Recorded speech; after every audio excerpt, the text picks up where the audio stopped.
Good morning, students. In the last class, I was discussing about the various types of traditional concept of security. Today, I am discussing about the components of traditional concept of security. ছাত্ৰ ছাত্ৰীসকল যোৱা ক্লাছত পৰস্পৰাগত নিৰাপত্তাৰ বিভিন্ন প্ৰকাৰ সম্পৰ্কে মই আলোচনা কৰিছিলোঁ। আজি ক্লাছত তোমালোকক মই পৰস্পৰাগত নিৰাপত্তাৰ বিভিন্ন কৌশল বা উপাদান সম্পৰ্কে আলোচনা কৰিম। তো first most important components of traditional concept of security is military attack. In a traditional concept of security, the greatest danger to a country is from the military attack. The military attack endangers the core values of sovereignty, territorial integrity, and the independence of a country. So, in responding to the threats of war, a government has three basic choices. First one, to surrender. Second,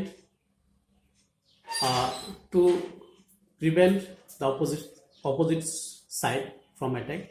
And number three, to defend itself when war actually takes place. পৰস্পৰাগত নিৰাপত্তাৰ যি উপাদান আছে ইয়াৰ এটা গুৰুত্বপূৰ্ণ উপাদান হৈছে যে সামৰিক আক্ৰমণ। আমি জানো যে পৰস্পৰাগত নিৰাপত্তা ধাৰণাৰ ক্ষেত্ৰত আটাইতকৈ ডাঙৰ প্ৰত্যাহ্বানটো আহে মিলিটাৰী আক্ৰমণৰ পৰা, অৰ্থাৎ সামৰিক আক্ৰমণৰ পৰা। এখন ৰাষ্ট্ৰই আন এখন ৰাষ্ট্ৰৰ বিৰুদ্ধে যেতিয়া সামৰিক আক্ৰমণ সংঘটিত কৰে, তেতিয়া এনে সামৰিক আক্ৰমণৰ ফলত সেই ৰাষ্ট্ৰখনৰ স্বাধীনতা, ৰাষ্ট্ৰীয় স্বাধীনতা, ভৌগোলিক ঐক্য আৰু সংহতি আৰু ইয়াৰ সাৰ্বভৌমত্ব কি কৰে, বিপদাপন্ন কৰে বা সাৰ্বভৌমত্বৰ প্ৰতি প্ৰত্যাহ্বানৰ সৃষ্টি কৰে। গতিকে দেখা যায় যে পৰস্পৰাগত নিৰাপত্তাত এখন ৰাষ্ট্ৰৰ বাহ্যিক আক্ৰমণক আটাইতকৈ বেছি প্ৰত্যাহ্বান জনোৱা উপাদানটো হৈছে কি, সামৰিক ভাবুকি। গতিকে সামৰিক ভাবুকিক প্ৰত্যাহ্বান জনাবৰ কাৰণে বা সামৰিক ভাবুকি নাইকিয়া কৰাৰ কাৰণে এখন ৰাষ্ট্ৰৰ চৰকাৰে বিশেষকৈ তিনিটা ব্যৱস্থা হাতত ল'ব পাৰে। ইয়াৰ এটা হৈছে যুদ্ধত আত্মসমৰ্পণ কৰা। 2 নম্বৰ হৈছে যে prevent the opposite side from attack, অৰ্থাৎ বিৰোধী পক্ষক আক্ৰমণৰ পৰা বিৰত ৰখা। আৰু 3 নম্বৰ হৈছে প্ৰকৃততে যুদ্ধ সংঘটিত হ'লে প্ৰতিৰক্ষাৰ ৰণত কি হোৱা, অৱতীৰ্ণ হোৱা। এইটো হৈছে তোমাৰ military attack. Number 2, balance of power.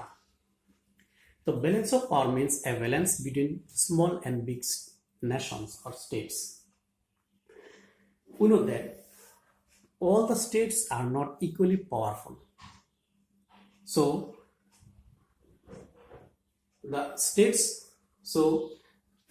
states always try to prevent its sovereignty and national interest. That is why the economically weak and small countries always stay alert from the powerful big countries to prevent its national interest and sovereignty. That is why the small and economically weak countries give more importance to maintain the balance of power. The states of the countries use 5 devices to achieve the balance of power. The first one is the alliance and counter alliance. Number two, intervention and non-intervention. Number 3, armament and disarmament. Number 4, buffer state. And number 5, divide and rules. তো পৰস্পৰাগত নিৰাপত্তাৰ যিটো দ্বিতীয় উপাদান, এই উপাদানটো হৈছে কি, ক্ষমতাৰ ভাৰসাম্য বা ক্ষমতাৰ সন্তুলন।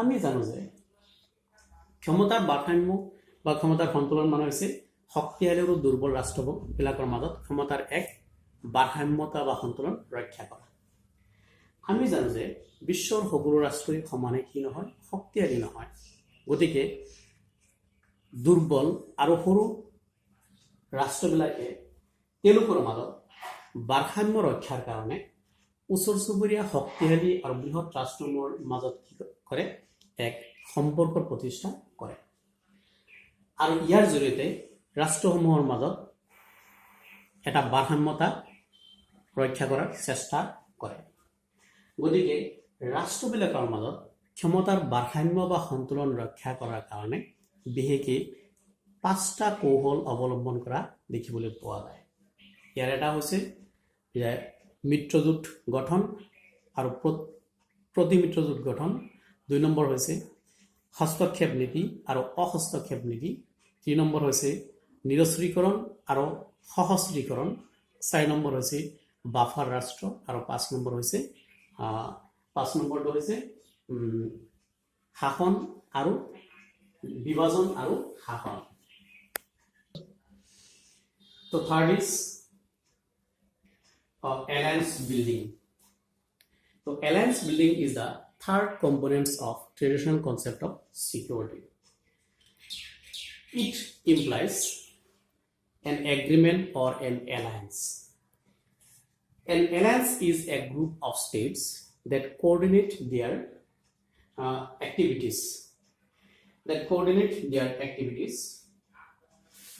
Against their an alliance is a group of states that coordinate their activities to deter or defend the military attack against military attack. That means an alliance is a group of states that coordinate their action to deter and defend against military attack. তো মিত্ৰজোঁট গঠন আন্তঃৰাষ্ট্ৰীয় ৰাজনীতিত মিত্ৰজোঁট গঠন হৈছে পৰস্পৰাগত নিৰাপত্তাৰ এটা গুৰুত্বপূৰ্ণ কৌশল বা উপাদান আন্তঃৰাষ্ট্ৰীয় ৰাজনীতি ৰাষ্ট্ৰবিলাকে কি কৰে পৰস্পৰৰ লগত কিছুমান মিত্ৰতা বা সন্ধি চুক্তিত অৱতীৰ্ণ হয় অৰ্থাৎ মিত্ৰজোঁট গঠন মানে হৈছে ৰাষ্ট্ৰসমূহৰ মাজত গঠন হোৱা এক মিত্ৰতা বা সন্ধি চুক্তি আন্তঃৰাষ্ট্ৰীয় ৰাজনীতিত গঠন কৰা মিত্ৰতাই কি কৰে ৰাষ্ট্ৰবিলাকে পৰস্পৰৰ মাজত এক শক্তি গঠন কৰাৰ ক্ষেত্ৰত সহায় কৰে আৰু এই আন্তঃৰাষ্ট্ৰীয় ৰাজনীতিত গঢ়ি উঠা সম্পৰ্কৰ জৰিয়তে আন্তঃৰাষ্ট্ৰীয় ৰাজনীতিত গঢ়ি তোলা মিত্ৰতাৰ জৰিয়তে ৰাষ্ট্ৰবিলাকে তেওঁলোকৰ নিৰাপত্তা সুনিশ্চিত কৰিবলৈ সক্ষম হয় গতিকে পৰস্পৰগত নিৰাপত্তাৰ তৃতীয় উপাদান এই উপাদানটো হৈছে আন্তঃৰাষ্ট্ৰীয় ৰাজনীতিত মিত্ৰ শক্তি বা মিত্ৰ শিবিৰ গঢ়ি তোলা Next number 4, deterrence. Deterrence means limiting or reducing the war.